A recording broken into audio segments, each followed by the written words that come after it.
Nah, karena tadi Ustadz Felix sudah menyinggung soal BOP nih Oke. ya, by our product ini. Aku punya landasan untuk ngomong gitu tuh. Oke. Tapi nanti aku bikin ya mini dokumenterinya ini. Oke. Kenapa kita harus bertahan juga di sini? Menurut Ustadz Felix, apakah kita harusnya cabut atau kayak gimana gitu? Menurutku bahkan nggak ada alasan untuk bergabung in the first place sih. Karena kenapa? Karena gini ya. Coba kita lihat ya. Namanya kan Board of Peace ya.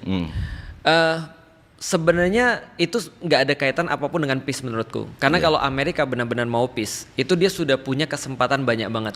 Setidaknya yang tercatat 3 kali dia ngeveto keputusan di PBB untuk mengakhiri perang dan juga untuk mengadili penjahat-penjahat perangnya. Nah, artinya kalau misalnya dia sudah punya kesempatan, kenapa dia nggak buat di PBB? Kenapa dia harus buat di BOP? Orang-orang bilang ya karena di PBB nggak bisa terus kemudian untuk dibuat. Enggak, lu yang ngeveto 3 kali kan itu kan ya. Dan ketika lu sudah ngeveto 3 kali, lu bentuk BOP.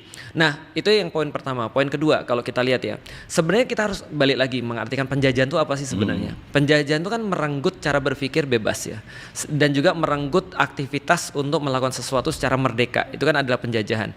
Nah, kalau aku lihat sebenarnya sih invasi Israel ke Gaza dan juga BOP tujuannya sama, untuk merenggut kebebasan itu. Jadi anyway mereka tetap menang sih sebenarnya. Karena bahkan menurutku ya Israel itu tidak bisa untuk mengakhiri perlawanan yang ada di Gaza dengan cara militer, dengan cara fisik. Maka seolah-olah Amerika bilang ini, udah deh gak usah terlalu parah lu, itu mah gak benar gitu kan. Lihat caranya gue ngelakuin seperti apa. Akhirnya lewat perundingan. Dan kita juga tahu di Indonesia lebih banyak problematika penjajahan itu menang lewat perundingan daripada lewat fisik kan. Nah itu yang terjadi.